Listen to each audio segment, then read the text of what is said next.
Well, that's going to do it for us. Hope you have a great weekend. Let's check in with Lauren and Jamie in Studio B for a preview of what's ahead on Sports Overtime. Thank you, Matt and Allison. Look at this. The A-plus team's back. Yay! It's been a couple weeks. You know, I had to cover stuff in Frankfurt and all that stuff. Coming up tonight, Kentucky wins, avoids a 3-game losing skid. Of course, they lost to Tennessee and Kansas. So they get the win today at Rupp Arena. We'll have highlights, post-game reaction. Josh McKinney, our boss, was there. That plus we'll have much more, right? Yes, I was on the high school beat today. I was in Buckhorn for the Scott Blank Classic. We'll have 3 sets of highlights from there, as well as Jamie went to Hazard, right? Yeah, Hazard Hot Hazard Girls. Monster. Sports Overtime Rewind, all kinds of good stuff. Just stick around because that's all next on the Appalachian Wireless Sports Overtime Saturday night. Look at her hair. It looks so good.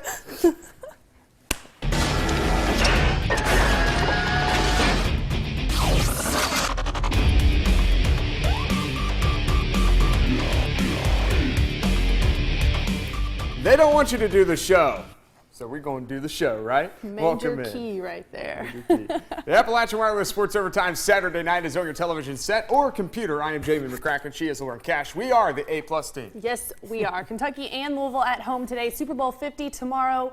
It's a fun show going on tonight. Yeah, you'll also take a look back at the 2012-2013 13th Region Championship game in our Sports OT Rewind. Yes, and we go to Rupp Arena first, where the 20th ranked Wildcats trying to avoid their 3rd loss in a row. Yeah, you see, they haven't lost at home in their last 32 games. Wow. They just can't put it together on the road. Recently, they blew a 21-point lead at Tennessee earlier this week, and of course, they lost at Kansas before that. A 3-game slide would be their longest since dropping 4 in a row in 2009. So they're trying to beat Florida today. Fast start for the Cats, especially for this guy, Jamal Murray, dialing it up from downtown. And then Murray again, dialing it up from downtown. You get it? I get it. Okay, give the assist to Isaiah Briscoe. Cats up 11. A big issue lately for UK down inside. They have no post presence, right? Wrong. There's some post presence. That's 1, 2, and 3 the hard way. Marcus Lee, part of a 24-5 run by Kentucky. Charles Matthews now getting in the action. Lead up to 17. This is the kind of day it was, by the way. Shot clock winding down. Got to get something up. Tyler Ulis, he gets it up and lets it fall through. Ulis goes for 18 points. Let's go second half. He also had 11 assists, by the way. Ulis, the lob. Marcus. Whee! Towel boy. Whee! Did you see that? Oh, there he is again. Cats by 22 now. How about another assist by Ulis? Murray. He had 8 triples in this game. Ties Eric Bledsoe as the last Wildcat to do that in a game, to have at least 8 in a game. Then Murray does it again. Blah, blah, blah, blah, blah. He had game high 35. That's a new career high as well. Let's go to the Highlands Black and Blue Clinic scoreboard. Oh, yeah. Kentucky bounces back in a big way, 80-61.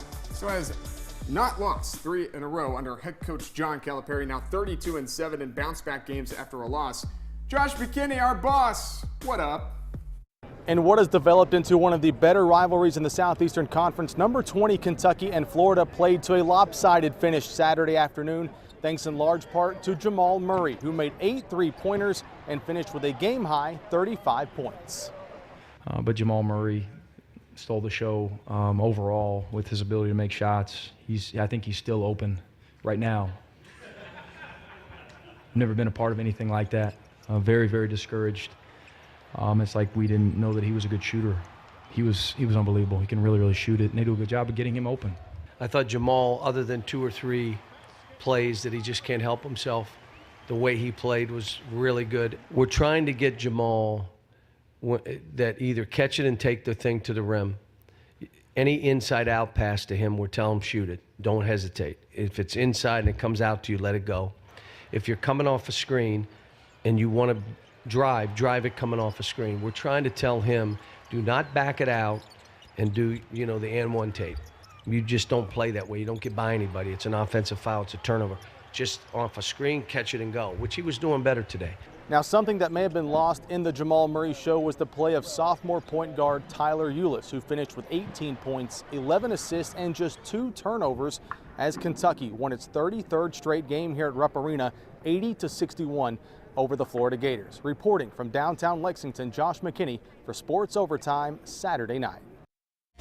And Josh looking good today, wasn't he? Next up for Kentucky is the Georgia Bulldogs Tuesday night. I like that zoom in and zoom out there on the tag there, boss man. Yeah, the Georgia Bulldogs beat Auburn by 10 today. That improves them to 13-8 on the season. Georgia has now won 4 out of its last 6. 9 o'clock tip time on ESPN this Tuesday, February 9th. Good Zoomage. stuff. Coming up next on the show, Louisville banned from postseason play, but guess what? They're not banned from the show. They sure are not. Cardinals and Eagles. Louisville host Boston College, and we'll have highlights from the KFC Yum Center. No matter who they beat from here on out, or Jamie, I almost called you Josh, I'm sorry. It doesn't matter. There's an NCAA postseason, or they issued their own postseason ban. 9 games left on this season. Doesn't matter. Of course, the NCAA will still continue to investigate Katina Powell, and of course, bringing in recruits and things like that. So, look at it right now. Trey Lewis, is that his name? Trey Lewis? Trey Lewis, Damian Lee. Damian Lee. They spoke with the media earlier today, and as we go, well, we have a little bit of video, so now I can say this. Okay. Of course, Katina Powell, she claims that she and other escorts were paid thousands of dollars to lure in recruits, so there could be, of course, more punishment coming. Now, the 2 seniors, like I said, the transfers, fifth-year seniors, Damian Lee, Trey Lewis, they spoke with the media. They handled themselves extremely well. Of course, they won't be able to play in March, but they'll probably get to play in the pros, and here they are today. A lot of things happen outside of our control, and this is another thing that happens outside. We have nothing that we can do. You know, if we had it our way, yeah, you know, we would be playing in the tournament, but we don't. And it's nothing we can do about that. But, you know, you have to look for the good that can come out of this. And what I've always believed is that, you know, when your faith is tested, you know, it gives it endurance. And now you have a chance to grow as a human being. That develops your character. So this is also character development for each and every one of us here. We're going to all look back on this. And I truly believe, you know, good is going to come out of this situation for both of us and everybody behind us. All right, number 19, Louisville hosting Boston College at the KFC Yum Center. Last 9 games of the regular season will be it for this team. Damian Lee didn't play, but he threw up the honorary tip to begin the first half. Cardinals out to a 12-point lead. Dang Adele, he's a freshman. Coast to coast. Louisville up 16-2. Second half now. Garland Owens, he loses the handle of the ball. A.J. Turner, though, he picks it up for him. Fires off the jumper. It's good. Boston College trying to make a game out of this within 9 points. Later, Quentin Snyder. When's it coming? There it is. Chinanu Onuaku for the slam. Cards back up 15. Go back to Adele, though. Out to Donovan Mitchell, who is a freshman. He's a freshman. 3-ball good. He had 10 on the game. Cardinals go on to win it big, 79-47. They go to Duke on Monday. Hashtag bring it. Top 15 matchup at my alma mater today. Bob Huggins, West Virginia hosting Baylor. Second half we go. WVU up 12. Hashtag goggles. Yes, goggles. That's my boy Devin Williams. Later, Daxter Miles Jr. Mountaineers up 17, and then Terry Maston on the fast break. You know, Bob Huggins, he never looks happy. Doesn't matter. Layup by Baylor there. Lead's only 7 now. Number 15, Baylor. Number 14, West Virginia. But then we got a Perry Central Commodore doing his thing. Jay Sean Page rocking the rim. West Virginia wins by 11, 80-69.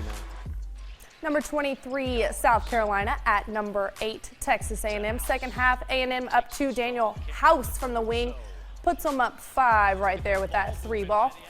Was a Later. nice pump fake, too. Yes. Later, Gamecocks go inside to Michael Carrera. That's called a paint touch, and those are some swift moves. He scores. That's his 1,000th career point.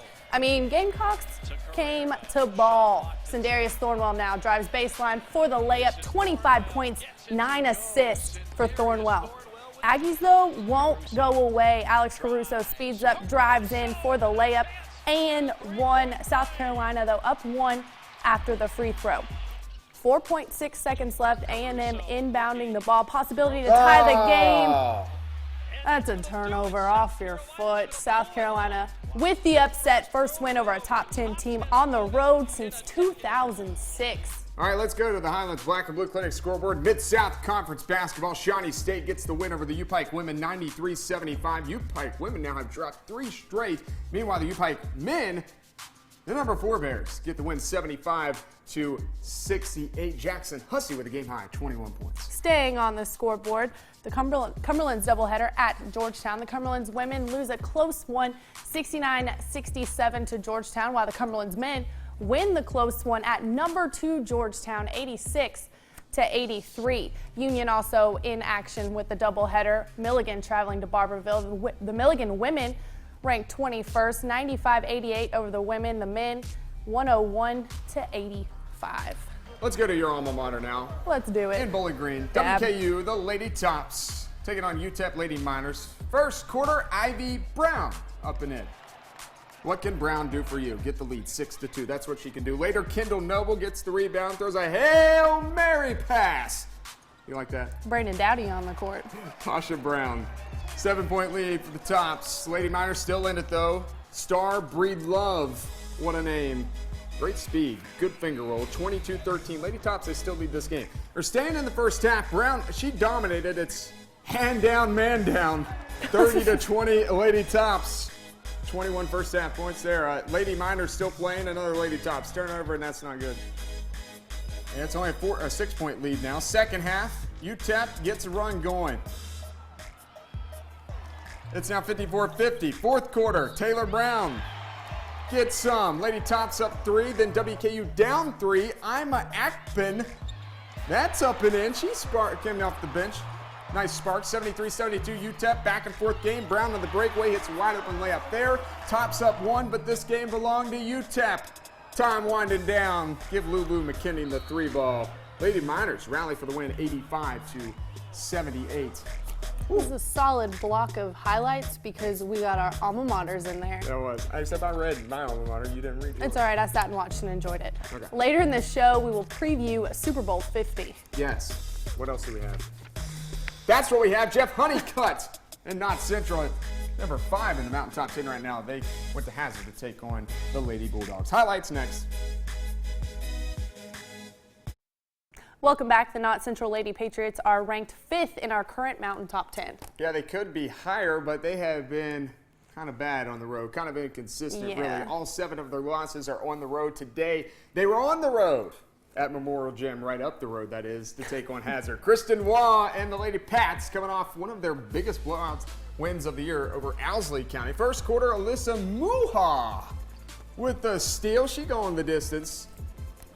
Up, in, home team up by 2, 6-4. Muha with 13 on the game. Later, not on the break. Look at the pass here. Jada Higgins just goes right around the defender, and Stacy Stamper puts it up and in.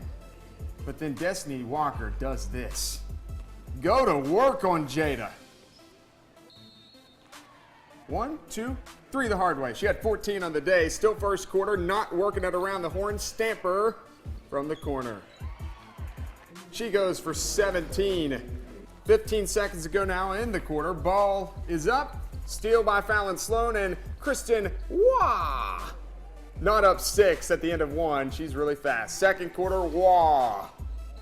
Straight to the cup. Game high 19 for Kristen Waugh. And then later they go inside to Hannah Holyfield. She gets buckets in there. That's what she does. She extends the lead to 14 at that point. Go to the Highlands Black and Blue Clinic scoreboard. Number 5 Not Central beats Hazard 69-52 inside Memorial Gym. 3 girls in double figures for the winning team. They were all in the highlight. Waugh, Stamper, and Holyfield. Mark Collett and the Lady Eagles of Leslie County taking on Bullitt East in the Scott Blank Classic over in Buckhorn. Let's pick it up third quarter. Uphill battle for Leslie, though. They were still fighting. Emily Griffith drives baseline, lays it up and in. She had a team-high 14 points. Later in the third, Haley Mullins decides to jack one up from deep in the wing. You know it's a good shot when it doesn't even touch the rim. And I guess the Lady Chargers didn't learn their lesson. She's going to jack another one up? She did it again on the very next possession. Give her 9 on the night. Game's out of reach for Leslie, but they're still working on offense. Shelby Sparks, her only 2 points on the evening. Let's go to the Highlands Black and Blue Clinic scoreboard. Bullitt East cruises in this one 73-49 over the Leslie County Lady Eagles. Shannon Hoskins, number 1 Perry Central hosting Casey County. Game scheduled at 5:30, not 7, so this is all I got for you. Damon Tobler throwing it down, 2 hands. Thanks, Dame. That's what happens when the game is, quote, moved up. That's a UPike top plate contender as you take another look. Oh, by the way, Tobler had 18. I also got Travis Dunn in the handshake line, so there's another highlight we can squeeze in because he was the leading scorer with 23. Let's go to the scoreboard. Perry Central wins its 8th straight, 83-71. Hashtag thanks, Tobe. Before the nightcap, the Buckhorn Wildcats honoring Scott Blank, who was killed in a car accident nearly 3 years ago with a banner that will hang in the gym. Buckhorn now motivated, like as always, ready to take on the Breathitt County Bobcats. Wildcats jumped out to a quick lead thanks to this guy. Josh Crank, baseline, muscles it in for the horn. And he's not done, drives in the paint. I'll give you the friendly bounce from the rim. Wildcats up 4. All right, you've seen him go baseline. You've seen him stop and pop. Just sheer athleticism from Crank. 16 for Crank in the first half. Dude was in the zone. Breathitt County struggled to find the bottom of the net in this one. Ethan Griffith scoring the Bobcats' first field goal with 1:10 left in the first quarter. But this game belonged to the Horn. Connor Hoskins, jumper game too strong. Hashtag believe in the Horn. Let's go to the scoreboard. Buckhorn wins it over Breathitt County 68-40. Connor Hoskins scored his 2,000th point tonight in the Wildcats win. Congrats to Connor. Lee County Bobcats taking on Leslie County, also in the Scott Blank Classic from the Horn. A lot of hashtags in this. We got a hashtag in this highlight? No. There's 2 of his 13 right there by Blake Asher. Eagles up by 2. Leslie had their way on offense from the tip. Colin Smith. I like this spot. Splash. Lee County wants a timeout because, well, 10-1 run, that's what happens. Off the Bobcat miss, Lee County grabs the offensive board. Michael Ammerman takes advantage. And how about a UPike top plate contender? He had 16, by the way. UPike top plate contender here. Asher reads the pass, picks it off. Does he do that in football? No looker. Oh. Yeah. That was Kevin Whitaker. Yep, QB1. Nice. All right, let's go to the Highlands Black and Blue Clinic scoreboard. Scoreboard time, that's what it says. Leslie County notches. It's 11th win on the year, 79-36, the final over Lee County. I got some good stuff here. In case you missed it last night, Male St. X, fourth quarter, tie game at 62. Alex Cook, what's cooking? That is what's cooking. Are you serious? Woo! Woo! I say we're going to take another look at that one. Male high. Male high? Oh, you want to give it a high? No, I didn't want it. By the way, that looked like Male wasn't even going to get a shot off. And he just, casual. can you just say, let's just go to overtime? Call it a night. But he literally just launches it. I want to look at it again. Okay. And then I have to say this. Boo Dogs win. That's nuts. I had to get that in there. Male High School of Greatness, that's what that is right there. That's what you just saw. Boo Dogs. Coming up next, we're not done with it. Creech Watch. It has not stopped. It is not. She broke the all-time record, scoring record, and became the first player, boy or girl, to even score 5,000 points this week. Yeah, and a little later, our Sports Overtime Rewind. Take a listen. From here out, we're tired of playing scared. We got 8 minutes, reckless abandon. We're going at them. We're going at them for 8 minutes. Welcome back. Just a couple weeks away now from postseason play. High school basketball across the state starts to really heat up this time of year. Here's a look back at last night's action in this week's Lee's Famous Recipe. Hazard and Whitesburg. Full court press.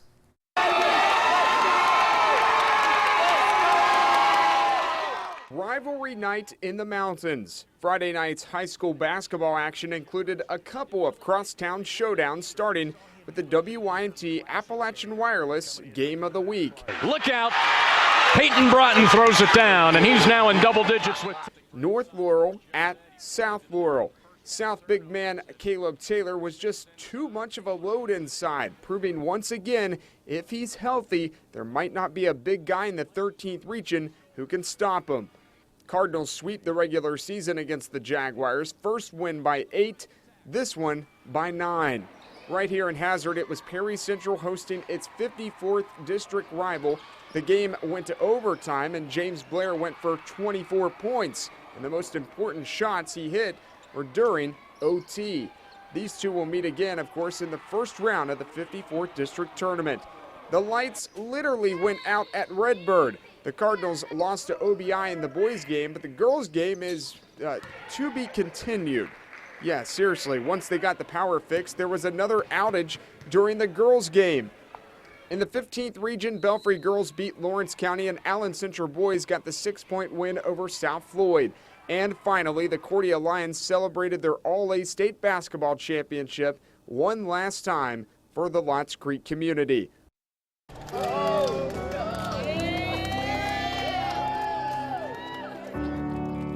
People get so caught up in the wins and the losses. It's so much bigger than that. Where bridges are being built between people that would have never ever talked to each other. And that's what it's about. What a ride it has been for the program, bringing back its first ever state basketball championship. This has been the Lee's Famous Recipe, Hazard and Whitesburg, Full Court Press. What time is it? Big game board time. It's been a while since I've done this. These are some of the better games scheduled for next Friday. Number 2 Southwestern travels to Pulaski County. The Warriors beat the Maroons by 12 in January, and then Sheldon Clark will host the red-hot Magoffin County Hornets. Coach Robbie Russell's team on a 9-game winning streak. 4 girls games to look at on the 12th. Paintsville Johnson Central, Link Camp at number 4 Harlan. Lady Dragons beat the current number 1 this week, Harlan County. And then the Lady Black Bears will host Corbin. And then, yes, Creech Watch continues. Her Jenkins Lady Cavaliers go to Shelby Valley. Then they come back home, host Patesville the next night. And then on the 12th, Cordia comes to Jenkins. Well, coming up next on the show, a couple of feature stories. You are on deck, of course, with this week's Sports Overtime Rewind. Yes, plus we'll go down to Middlesboro and find out more on one of the first black players to play on the University of Kentucky's football team. But we're going to do Creech Watch, right? Yes. Before we go to break, an eventful week to say the least for Jenkins Lady Cavalier Whitney Creech. Yeah, 71 points against Paintsville in overtime to help the Lady Cavs win and break Jamie Walls' all-time scoring record. Yeah, and then turns around and drops 64 against Berry Central as she becomes the first ever boy or girl in the state of Kentucky to reach the 5,000 career point mark. Yes, absolutely incredible. Josh McKinney put together this recap of her record-breaking night on Tuesday. To be honest, I really thought it'd be sooner, because, I knew records were meant to be broken. I knew it was going to be broken sometime. I followed Whitney and been with her long enough to know you can't count anything out with this kid. Once I get in that game, I'm just thinking about helping my team win. Just really didn't have any idea. It's not like it's a fluke. She's put the time in. She's been playing since 6th grade. She's going Division I to Western, same school I went to. So, credibility, it's there. So it's not like some fluke that she just got lucky.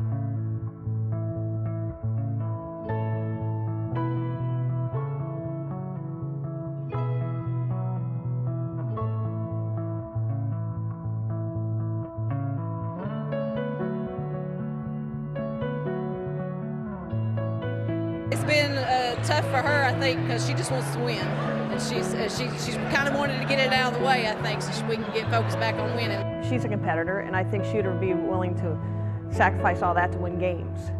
So I think she just needs to make sure she enjoys the rest of her high school career, and because her career's almost over at Jenkins, and she'll move on to WKU.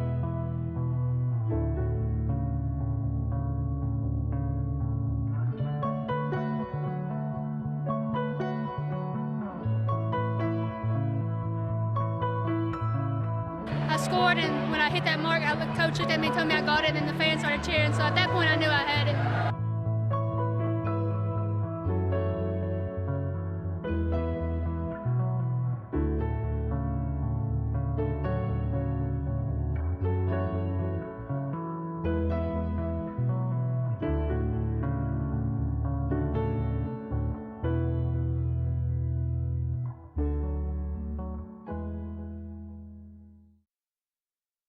The North Laurel Jaguars are currently ranked 6th in our Mountain Top 10 and are one of the top teams in the 13th region, fighting for a region crown and a trip to Rupp Arena.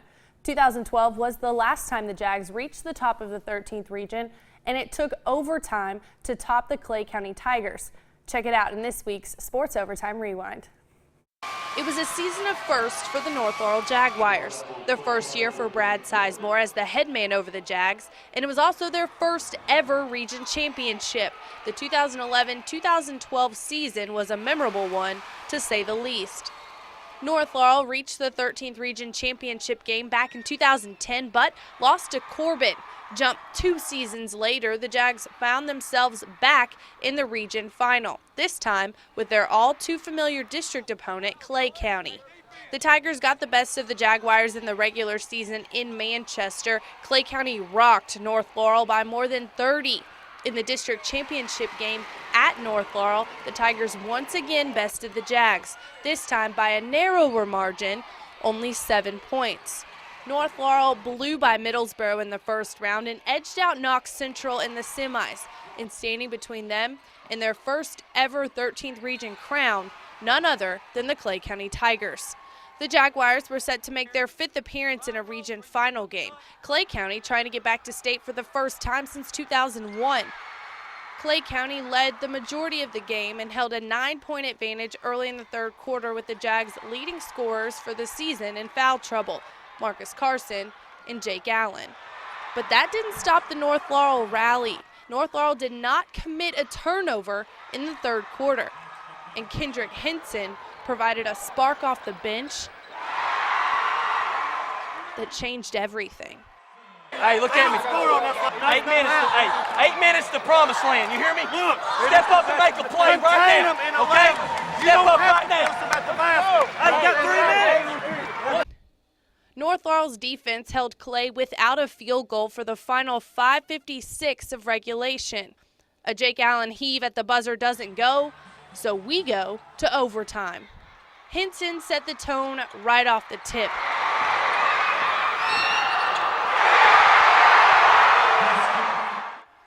But the Tigers would not go away. That one trimmed the North lead to 1. Control it from here out. We're tired of playing scared. We got 8 minutes, reckless abandon. We're going at them. We're going at them for 8 minutes. You understand me?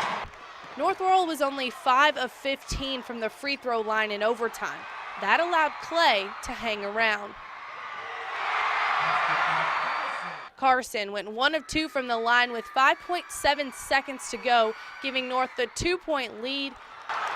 Last chance for Clay.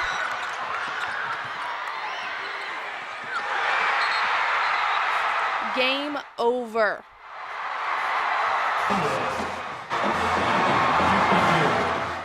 Third time's the charm for North Laurel against Clay County, and one first-year head coach brought the first ever region title to the Blue and Green. Now that Jaguar team went to Rupp but lost in the opening round to Rowan County, and that was North Laurel's first ever region title and only. The current Jaguars are using that team as motivation, and you know who was on that team that's on this current team? Baby Broughton. Baby Peyton Broughton. Yeah. He was a 7th grader, and so far this season, North Laurel and Clay County split their 2 district meetings. That's good stuff. Fun stuff to watch here. Some called him a trailblazer. Middlesboro native Greg Page signed to play football at the University of Kentucky in the 1960s when many schools were still segregated. Caleb Noe has the story of how Page tore down racial barriers to reach his dream, only to have it cut short. Those who knew Greg Page call him a trailblazer. Seeing the way the game of football has changed and all athletics has changed, it is just really remarkable that he was a pioneer doing that. 60 years ago, this block of Worcester Avenue from 26th Street to 27th Street was fully occupied by African American families. Greg Page and his family lived at the corner of Worcester and 26th. The road was unpaved, and we would get out there and play baseball, football with our white friends. The school system, however, was still segregated until 1964. And from my perspective, it was, why didn't this happen sooner? This is just the way it should be. And I think that sentiment was shared by most everyone. After a brilliant high school career at Middlesboro, Page signed to play at the University of Kentucky. He and his eventual college roommate Nate Northington from Louisville became the first black players to ever sign with an SEC school. He welcomed the challenge, but I always felt like he wanted to be an athlete. And then this extra recognition that came with being one of the first black athletes in the South. Yeah, he took that on, but I don't think that's what he was after. This was during a time when freshmen were still ineligible to play varsity college football, but Page did play on the Cats freshman team and not only played but led the team in tackles. He was just driven. He had that fire in his belly. Most people around the area at the time believed that Greg would have been one of the athletes playing on Sunday afternoon. But in 1967, just a month before he would suit up for his first varsity game, tragedy blindsided Page when he was injured during a drill at practice. Kentucky's athletic spokesman at the time told a local newspaper it was a freak accident. Greg Page was paralyzed from the neck down and hospitalized for 38 days. On 9/28, my mother called and I spoke to her and she said that Greg's not doing good. On September 29, 1967, Greg Page died at the age of 19. Sadness and disappointment. There was so much hope and promise. One day later, Kentucky would play Ole Miss, and that's when Page's roommate and best friend became the first black player to play at Kentucky. But for Northington, stepping on the field was a solitary moment. Nate left the team during the 67 football season after Greg died. He had a hard time dealing with losing his best friend. He was a pallbearer at Page's funeral, what some say to this day was one of the most highly attended funerals ever in Middlesboro. His death jailed not only a little community with Middlesboro, Kentucky, but also the state of Kentucky and probably the United States. The story of one man's passion that opened a door for thousands of others. Greg Page is not alive to tell that story, but on Friday nights in the fall, his legacy still shines bright. In Bradner Stadium, Caleb No, WYMT Mountain News.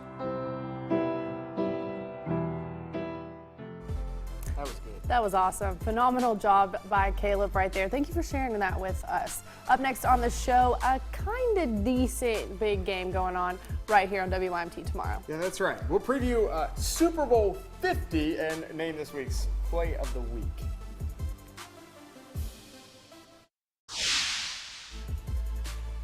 All right, time for our Play of the Week. Harlan County Harlan, a second to go in the third quarter. Cameron Carmichael up to Trey Spurlock. At the buzzer.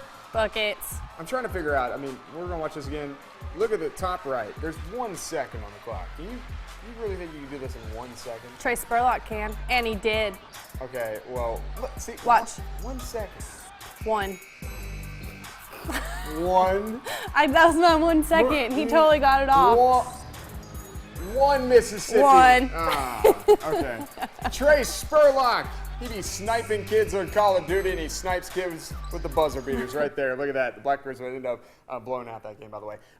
Big football game tomorrow. Decent. In case you didn't know. Yeah. I know you know. Super Bowl 50, Broncos, Panthers in Santa Clara. There are prop bets ranging from how long Lady Gaga will sing the national anthem to if there will be an earthquake. That's a lot to think about. Yeah. Last time you'll see these guys in practice gear, that's a guaranteed winner. Much has been made of the Carolina Panthers' flashy way of playing football, but just because they celebrate when they score doesn't mean they're bad guys. Yeah, he's a great coach. I just don't think we're flamboyant. I think this narrative this week that, we're the team out there having a ton of fun, doing all this stuff seems a bit bizarre to me. I don't think anybody practices harder than us. I think we've shown our ability to be successful and be consistent all year long. Our guys play hard. Our guys prepare hard. I don't think we do anything any different than anybody else. If we score a touchdown, yeah, guys are going to spike it and dance, but that happens around the league. People aren't used to seeing a quarterback do it. So I don't know. I just think the nature that we're the only team that has fun is a little overblown. All right, as for the Broncos, could it be this guy's last game? Peyton Manning, retirement in the air. Last time he played in this thing, 2014. Team got whooped, though, by the Seahawks. He's looking for that and chasing his second championship ring. Got one with the Colts in 2007. Here's one of the guys he'll throw a football to probably tomorrow, Emmanuel Sanders. And if it is his last game, I'm always going to take away the memories of not just him being Peyton, but just knowing him personally, the laughs that we had, man, because, man, Peyton is funny. You see his commercials. A lot of people don't understand that he's funny. Even with his commercials, they laugh a little bit, but that's him. And he has a unique personality, and he's definitely one of the great ones.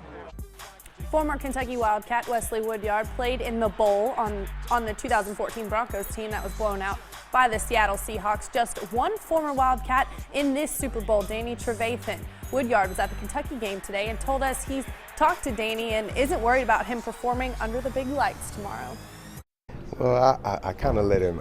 I was there with him a couple years ago and we made it, so I know how this week can be hectic with family. So I just sent him a good luck video, me and a kid that I was mentoring. So, you know, he's gonna do fine. You know, he shines in big moments, and it's one of the biggest games he'll ever play in, and he's gonna enjoy it. So I know he's gonna be flying around. Game infographic time, Super Bowl 50 tomorrow right here on WYMT. So you know it's gonna be big. The Denver Broncos, the Carolina Panthers, both teams have really big teams. Question is, who's going to need some really big rings? Major key. Win the game, then you'll get some really big rings, right? Yeah. Man, I dropped Drake and DJ Khaled right there. 6:30 kick time. Yeah, you'll want to watch it. Who you got? Ooh, I don't know. I want. You got to pick now. I know I got to pick now because there's question marks on what I'm supposed to say. I would love to see Peyton ride off into the sunset and win with one, but you can't help but love Cam Newton. Mm-hmm. Says the person who dabbed when there's video, but you won't do it now, will you? No, I won't. But there should be a prop bet on whether or not Peyton Manning will dab if he wins the Super Bowl.